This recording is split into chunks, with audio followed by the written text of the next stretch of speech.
Vampires, bodybuilders, trains, barbarians, revolutionary war. And Sentai, cosplay, lunars, LARPing, furries, news and more. Practitioner, more than a hobby. Practitioner, more than a hobby. Practitioner. Welcome to Practitioners, More Than a Hobby. Today, we are at the event Mudthaw by the Society for Creative Anachronism. We're going to interview the reigning prince and princess of the East Kingdom. In the 70s and the 80s on military bases, you would see that a lot all over the world, where people would be doing that fighting. It's an active and martial art. Yeah. Like the heavy fighting. Yeah. If you think about it, it's as tough as you can be being a dork. Yeah.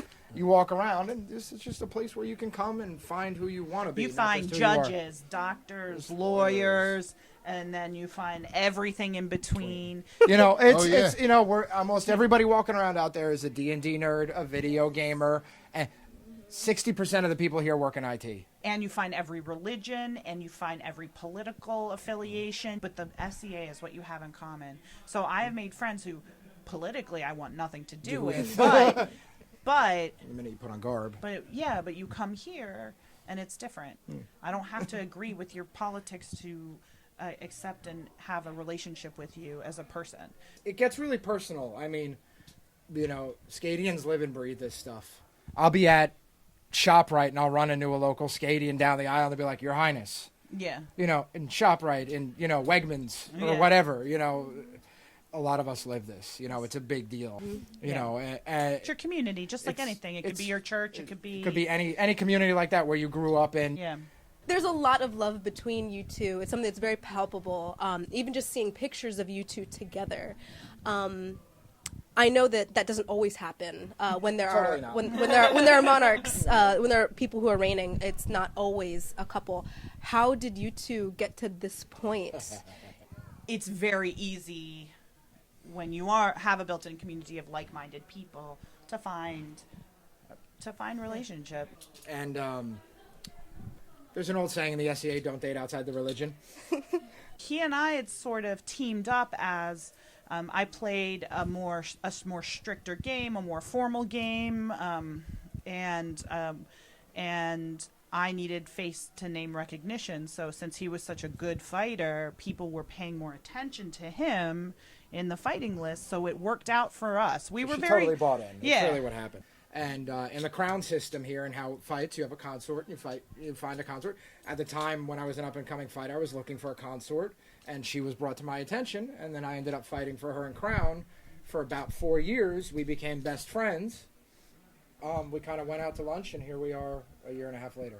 Yeah. Listen, the Jedi mind trick only needs to work. It just needs to work. So once. Is there a difference when your consort is a best friend versus someone that you are in a relationship with? Yeah. Yes, for me, yes. You spend a lot of time and under the pretense of, fighting for somebody's honor, fighting for their name or their colors or their numbers or all of these things. And what you don't realize is you place a lot of deep emotional value into those things.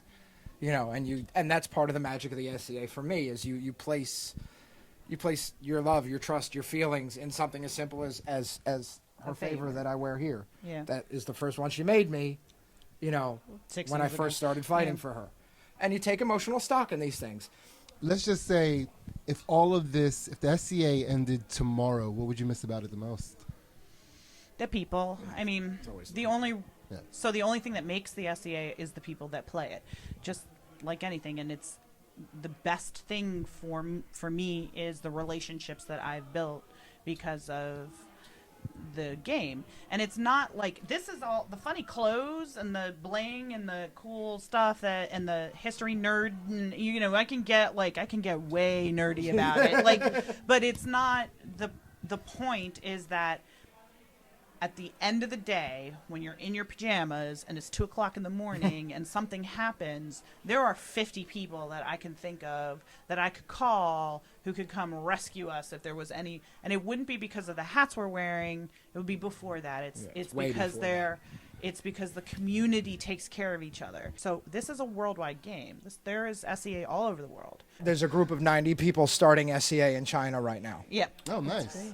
So imagine a world where you could move anywhere. We and could you know move to you South could- Africa tomorrow, And I could find and go my to an people. event on Saturday and find our people built in. Well, thank you very much. Thank you so much for your Majesty. time. Thank you guys for coming today. I hope you had a good time and We had a enjoyed a little wonderful bit of our time. hospitality. Thank you. And It was wonderful. we will see you guys on the next roundabout. Yeah, All right, thank you. you.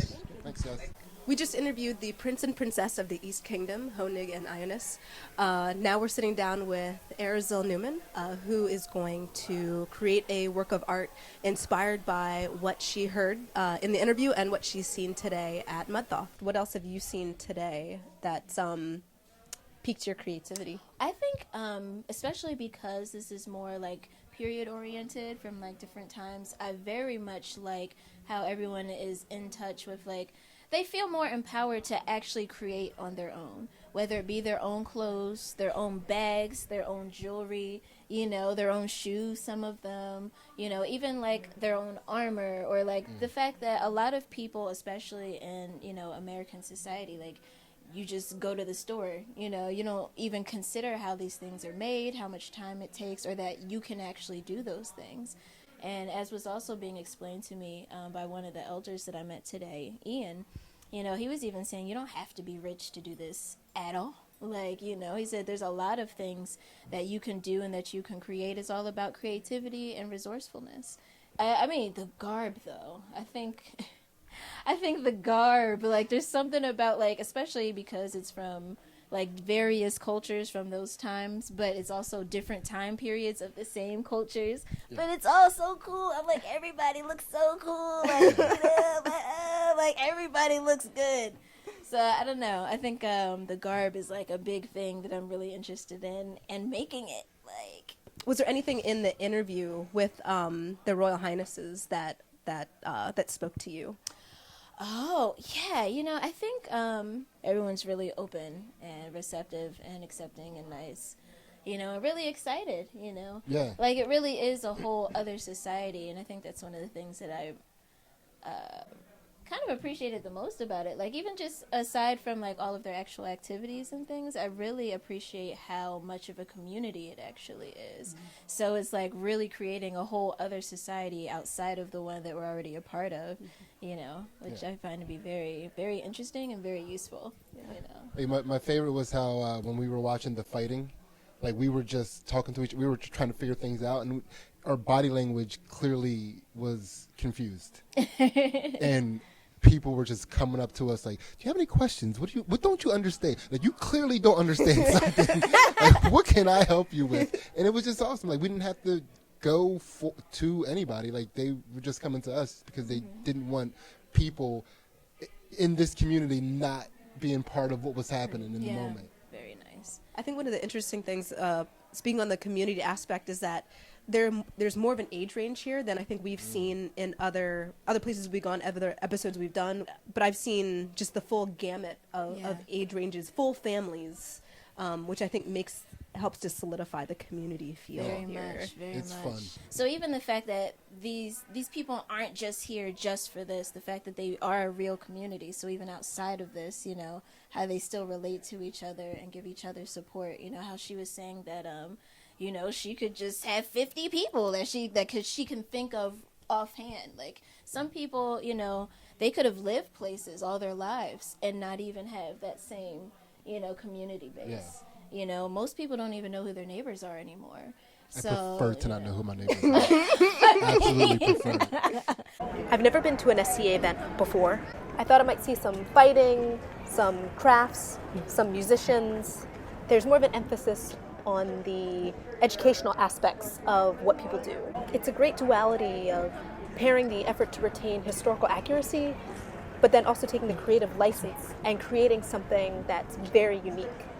People create a full persona, and each person has one that they can give you a history and a timeline of the persona that they create. And their garb, their weapons, their armor helps to tell that story. Okay. I think they just have covers. It's actually tight enough.